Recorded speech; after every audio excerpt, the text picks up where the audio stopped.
नमस्कार साथियों, आप सभी का हमारे ऑनलाइन यूट्यूब चैनल पर हार्दिक स्वागत है। प्रिय विद्यार्थियों, आज हम बात करेंगे पशु परीक्षा भर्ती के अंतर्गत दैनिक विज्ञान की। और दैनिक विज्ञान के अंतर्गत आज हमारा जो टॉपिक है वह है अम्ल एवं सार।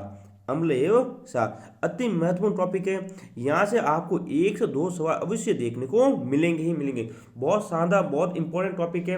कक्षा 10वीं तक की जो एनसीईआरटी और आरबीआई जो बुक्स है साइंस की, उसके अंतर्गत अम्ल ए सार को बहुत ही अच्छी तरीके से समझाया गया है। इसलिए बहुत अच्छी तरह का टॉपिक है। और हम बिल्कुल नोट्स पैटर्न पढ़ेंगे, बहुत अच्छी तरह से इस टॉपिक को समझाने की हम कोशिश करेंगे। तो शुरू करते हैं अपना आज का वीडियो, दैनिक विज्ञान अम्ल एवं सार। तो इस वीडियो को शुरू से लगाकर अंत तक आप पूरा देखें। साथ ही आपको यदि हमारा वीडियो अच्छा लगे तो इस वीडियो को लाइक करें, शेयर करें और ज़्यादा से ज़्यादा हमारे चैनल को सब्सक्राइब जरूर करें। तो देखिए, दैनिक विज्ञान अम्ल सार नोट्स पैटर्न पर आधारित अपनी क्लास है, बिल्कुल नोट्स पैटर्न पर। और आपको इस वीडियो की पीडीएफ भी हमारे Telegram channel NCERT GK with IK पर मिल जाएगी, जहां से आप ये पीडीएफ डाउनलोड कर सकते हैं और उसकी फोटोकॉपी भी निकलवा सकते हैं। तो देखते हैं अम्ल और सार की अपनी क्लास, ठीक है ना।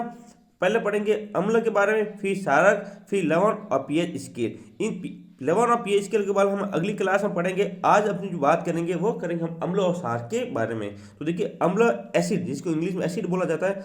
अम्ल जिसका अर्थ होता है खट्टा। क्या होता है? खट्टा। यह एक लैटिन भाषा का शब्द है। अम्ल स्वाद में क्या होते हैं? खट्टे होते हैं। ये नीले लिटमस को लाल कर देते हैं। ध्यान रखना साथियों, नीले लिटमस पत्र को लाल कर देते हैं। अति इंपॉर्टेंट लाइन ये है कि अम्ल धातुओं से क्रिया कर हाइड्रोजन गैस देते हैं या फिर हाइड्रोजन गैस बनाते हैं। वेरी वेरी इंपॉर्टेंट, बहुत सीधा सवाल पूछा जाता है कि धातु होते हैं या अम्ल होते हैं, वो धातु से क्रिया करके निम्न में से कौन सी गैस देते हैं या कौन सी गैस निकलती हैं। तो जब अम्लों की क्रिया, अम्ल यानी खट्टे पदार्थ की क्रिया जब हम धातु से करवाएंगे तो हमेशा हाइड्रोजन गैस, कौन सी गैस? हाइड्रोजन यानी H2 गैस निकलती है। ठीक है। अम्ल पर धातु क्या बनेगा? लवण पर हाइड्रोजन गैस बनती है। जैसे कि HCl अम्ल है, इसकी क्रिया एन यानी सोडियम, क्या? सोडियम धातु से करवाई जाती है, तो NaCl प्लस H2 यानी हाइड्रोजन गैस बनती है।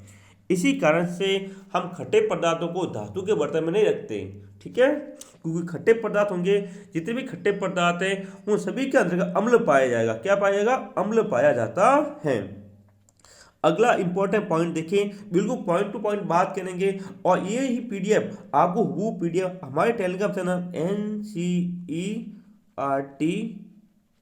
जीके विथ IK, ये हमारा टेलीग्राम ग्रुप का नाम है, जिसका लिंक नीचे दिया गया है, वहाँ पर आपको मिल जाएगी। तो अभी हमारे टेलीग्राम चैनल को ज्वाइन करें। साथ ही साथ यदि अभी तक आपने हमारे चैनल को सब्सक्राइब नहीं किया तो हमारे यूट्यूब चैनल को सब्सक्राइब करें, ताकि आपको पशु परीक्षा भर्ती का फ्री बैच, बिल्कुल फ्री पढ़ा रहे हैं, बिल्कुल फ्री बैच है हमारा, ठीक है, जिसके अंदर हम भाग अ और भाग ब दोनों की बात करेंगे और पूरा सिलेबस बहुत जल्द करवाया जाएगा। साथ ही MCQ टेस्ट सीरीज, क्या MCQ टेस्ट सीरीज भी करवाई जा रही है, उसकी वीडियो भी हमारे यूट्यूब चैनल पर अपलोड कर दिए गए हैं और पीडीएफ आपको हमारे टेलीग्राम चैनल पर मिल जाएगी। तो देखिए अगला पॉइंट, अम्ल अम्ल धातु कार्बोनेट देखने, अम्ल धातु कार्बोनेट तथा हाइड्रोजन कार्बोनेट के साथ CO2 गैस देते हैं। कौन सी गैस देते हैं? CO2 and carbon dioxide. कौन सी गैस देते हैं? कार्बन डाइऑक्साइड गैस देते हैं। आगे चलते हैं, देखिए, जब अम्ल की क्रिया किससे करवाते हैं? हम कार्बोनेट से करवाएं या फिर बाइकार्बोनेट से करवाएं तो क्या बनेगा? लवण, जल और जो गैस है CO2। हमेशा गैस वाले सवाल बहुत पूछे जाते हैं कि इसकी क्रिया, अम्ल की क्रिया धातु से करवाने पर कौन सी गैस निकलती है, या फिर अम्ल की क्रिया धातु कार्बोनेट के साथ करवाने पर कौन सी गैस निकलती है। अम्ल के जलीय विलयन या प्रबल अम्ल विद्युत के सुचालक होते हैं। आगे, चूना पत्थर, खड़िया एवं संगमरमर तीनों कैल्शियम कार्बोनेट के विद्युत रूप हैं। यानी कैल्शियम कार्बोनेट के रूप है। कौन? Calcium carbonate. तीन रूप है। चूना पत्थर, इसके अंदर भी कैल्शियम कार्बोनेट होगा। खड़िया, इसके अंदर भी कैल्शियम कार्बोनेट होगा। और संगमरमर, इनमें भी कैल्शियम कार्बोनेट होगा, जिसका रासायनिक सूत्र है CaCO3। ध्यान रखिएगा, CaCO3। आगे चलते हैं। धातु ऑक्साइड के साथ अम्ल, लवण व जल बनाते हैं। जितने भी धातु होंगे वो ऑक्साइड से अभिक्रिया करेंगे, क्या बनेंगे? अम्ल, लवण और जल। धातु ऑक्साइड सारी प्रकृति के होते हैं, याद रखिएगा। धातु ऑक्साइड होंगे वो सारी प्रकृति के होते हैं, लेकिन हमने बात की थी एल्यूमिनियम ऑक्साइड व जिंक ऑक्साइड उभयधर्मी प्रकृति, कैसे धर्मी? उभयधर्मी प्रकृति के होते हैं। यानी एल्यूमिनियम ऑक्साइड और जिंक ऑक्साइड यह सारी प्रकृति के होते हैं, ध्यान रखना। क्षारकीय प्लस अम्लीय प्रकृति, अम्लीय दोनों प्रकृति होती है, क्षारीय और अम्लीय प्रकृति के होते हैं। केवल दो ही ऑक्साइड है, एक का नाम एल्यूमिनियम ऑक्साइड, अति इंपॉर्टेंट कर लेना, एक है जिंक ऑक्साइड, जिंक ऑक्साइड। दो ऑक्साइड ऐसे हैं जिनके अंतर्गत क्षारीय प्रकृति भी होगी और अम्लीय भी। ठीक है, आगे चलते हैं। प्रबल अम्ल, किसके बारे में पढ़ना भी? प्रबल अम्ल। तो देखिए ये जल के साथ पूर्णतः आयनित हो जाते हैं, यानी जो जल है पानी के साथ पूर्ण रूप से मिल जाते हैं या भी आयनित हो जाते हैं वह प्रबल अम्ल कहलाएंगे, और जो पूर्ण आयनित नहीं होंगे वह दुर्बल अम्ल कहलाते हैं। अधिक संख्या में H प्लस आयन देंगे, ध्यान रखना। प्रबल आयन होंगे वो अधिक संख्या में कौन से आयन देंगे? H plus. अम्ल द्वारा विलयन में H प्लस आयन देने के कारण ही अम्ल अम्लीय होते हैं, अर्थात कम H आयन होंगे तब वह दुर्बल अम्ल कहलाता है। एंड जिसके अंतर्गत H प्लस आयन अधिक होंगे, क्या होंगे? अधिक होंगे साथियों, वो होंगे प्रबल अम्ल, और जिसके अंदर H प्लस आयन क्या होंगे? कम, वो होगा दुर्बल अम्ल। क्या होगा? दुर्बल अम्ल होता है। ठीक है, समझ में आ गया होगा। अब क्रम पूछा जा सकता है एग्जाम में, तो ये इंपॉर्टेंट क्रम है। देखो प्रबल अम्ल, सबसे प्रबल अम्ल होगा वो होगा HCl। क्या होगा? HCl। उसके बाद होता है HNO3, फिर होगा H2SO4। तो ये आपको क्रम दिया गया, आप इसको नोट कर सकते हैं, इसका स्क्रीनशॉट भी ले सकते हैं, और आपको इस वीडियो की PDF हमारे Telegram channel NCERT GK with IK पर मिल जाएगी। ठीक है, जिसका लिंक भी नीचे दिया गया है। आगे चलते हैं। दुर्बल अम्ल की परिभाषा भी दी गई है, ये जल के साथ पूर्णतः आयनित नहीं होते, अतः कम संख्या में क्या देते हैं? H प्लस आयन देते हैं। लेकिन इसका क्रम अति महत्वपूर्ण इंपॉर्टेंट क्रम है साथियों, कि दुर्बल अम्लों का क्रम देखिए। तो पहला है एसिटिक एसिड CH3COOH, फिर H2CO3 यानी कार्बोनिक, और फिर है H3CO3, और लास्ट में H2S हाइड्रोजन सल्फाइड। अब वेरी इंपॉर्टेंट है ये वाला, अम्ल राज किसे कहते हैं? अम्ल राज, जिसको एक्वा रिजिया बोला जाता है, एक्वा रिजिया बोला जाता है। इसको बनाने के लिए सांद्र HCl प्लस सांद्र HNO3 को मिलाया जाता है, लेकिन किस अनुपात में? 3:1 के अंतर्गत। ठीक, कक्षा 10वीं की जो पाठ्य पुस्तक है उसके अंदर एक्वा रिजिया के बारे में बहुत ही अच्छी तरह से समझाया गया है, वहीं से हमने इस नोट्स को बनाया है कि एक्वा रिजिया किससे मिलकर बना है। तो HCl और HNO3 यानी हाइड्रोक्लोरिक अम्ल और नाइट्रिक अम्ल कौन से अनुपात में होंगे? 3:1। आगे चलते हैं। आभूषणों, सोना, प्लेटिनियम आदि को साफ करने के लिए उपयोगी होते हैं, कि कौन? एक्वा रिजिया अम्ल राज का इसके अंदर उपयोग किया जाता है। आगे अम्ल जलीय विलयन में H प्लस आयन देते हैं, ध्यान रखना। अम्ल होंगे वो जलीय विलयन में कौन सा आयन देंगे? H plus. मोस्ट इंपॉर्टेंट देख लो, पहले से मोस्ट इंपॉर्टेंट क्या हुआ है साथियों, देखिए हाइड्रोजन आयन स्वतंत्र रूप से नहीं रह सकते, लेकिन यह जल के अणुओं के साथ मिलकर रहते हैं, अतः इन्हें H2O प्लस H क्या बनेगा? H3O या फिर H प्लस से प्रदर्शित करते हैं। एंड जो हाइड्रोजन है वो H प्लस होगा, वह स्वतंत्र नहीं रह, स्वतंत्र में आज़ाद नहीं रह सकता, वह किसी के साथ अभिक्रिया जरूर करेगा। जब इसको जल में मिलाया जाता है, जल के अणुओं के साथ ये अभिक्रिया करके क्या बनेगा?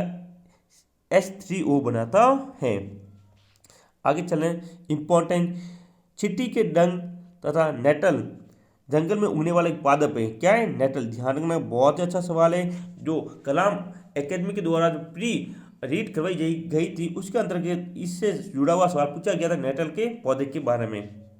देखिए चींटी के डंक में और नेटल के डंक में कौन सा अम्ल होता है? मेथनोइक अम्ल मिलता है। कौन सा अम्ल? मेथनोइक अम्ल।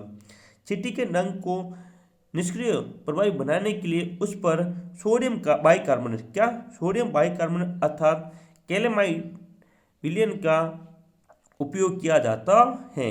कैलेमाइड विलयन का मतलब होता है जिंक कार्बोनेट, किसका, जिंक कार्बोनेट। यदि आपको चींटी ने काटा है, क्या कहा, चींटी ने काटा है, तो यदि आप उस पर सोडियम बाइकार्बोनेट लगा दे, क्या लगा दे, उस पर सोडियम बाइकार्बोनेट लगा देंगे तो उसका प्रभाव निष्क्रिय हो जाएगा, आपको किसी प्रकार की जलन नहीं होगी, क्योंकि सोडियम बाइकार्बोनेट और जिंक कार्बोनेट ये सारी प्रकृति के होते हैं और मेथनॉइक अम्ल अम्ल प्रकृति का होता है। लेकिन जब अम्ल प्लस सार, अम्ल और सार अभिक्रिया करेंगे, क्या बनेगा, लवण, क्या बनता है, लवण बनता है, यानी जो अभिक्रिया होगी वो उदासीन हो जाएगी, ठीक है ना। इस कारण से आपके हाथ पर किसी प्रकार की कोई जलन नहीं होगी।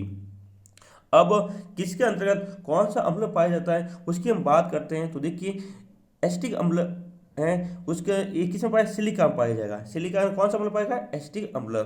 चींटी का डंग या मधुमक्खी के डंग में या बिच्छू के डंग में कौन सा अम्ल पाया जाएगा, एक तो पाया फॉर्मिक अम्ल, क्या, फॉर्मिक अम्ल, और दूसरा है मेथनोइक अम्ल, क्या, मेथनोइक अम्ल, ठीक है।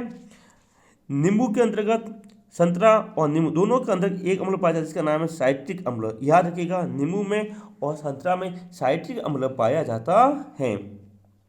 आगे दही में और दूध में और थकान के समय जब हम थक जाते हैं तो हमारी मांसपेशियों के अंतर्गत लैक्टिक अम्ल बनता है, क्या बनता है, लैक्टिक अम्ल बनता है।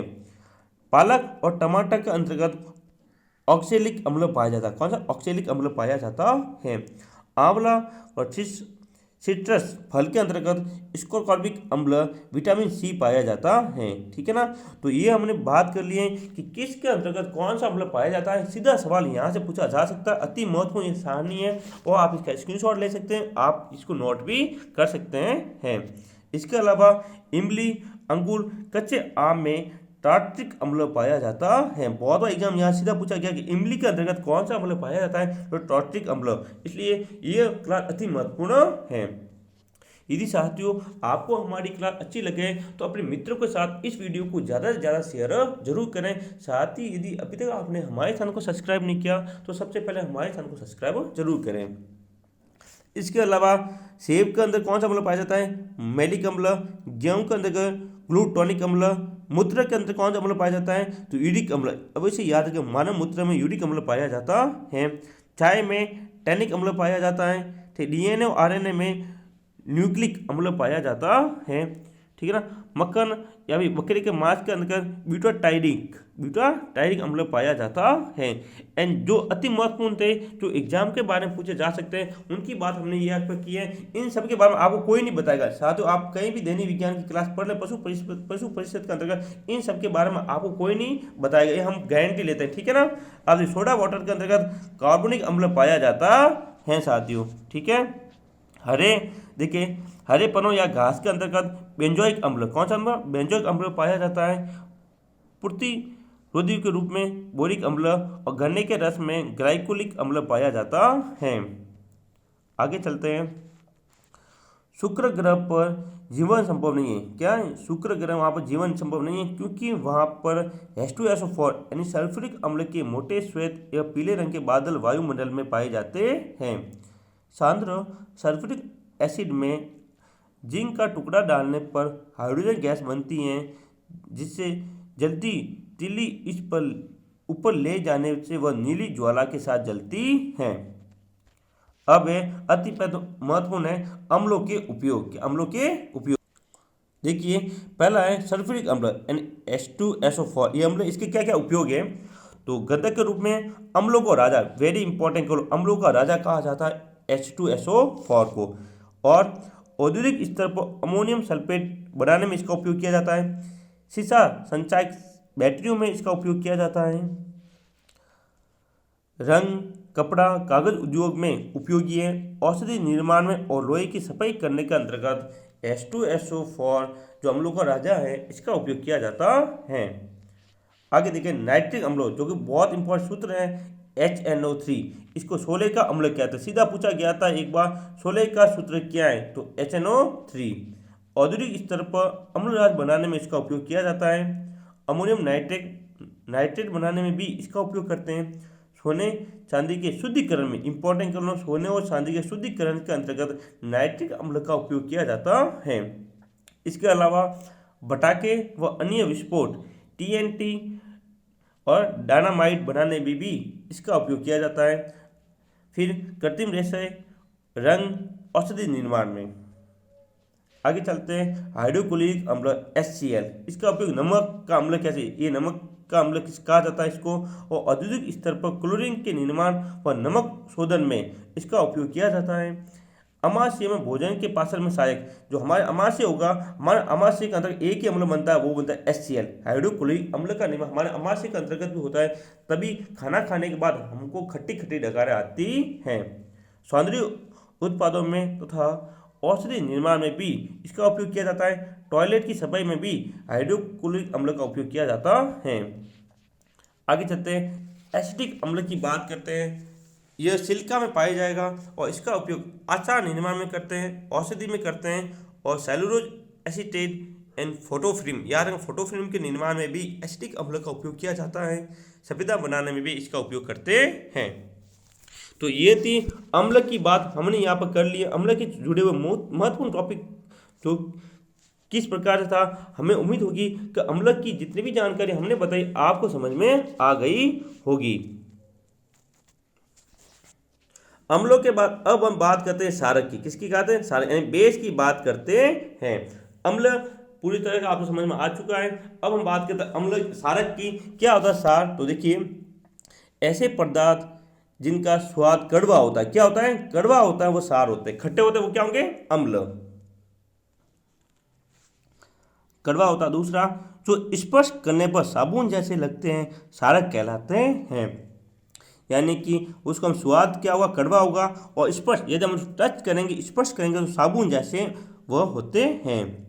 क्षारक अम्ल से क्रिया कर लवण व जल बनाते हैं। क्षारक पर अम्ल, लवण पर जल, ये उदासीकरण अभिक्रिया। कौन सी अभिक्रिया है? उदासीकरण अभिक्रिया है, जिसके बारे में हम रासायनिक अभिक्रियाओं के बारे में पढ़ा था, तो तब हमने इसकी बात की थी।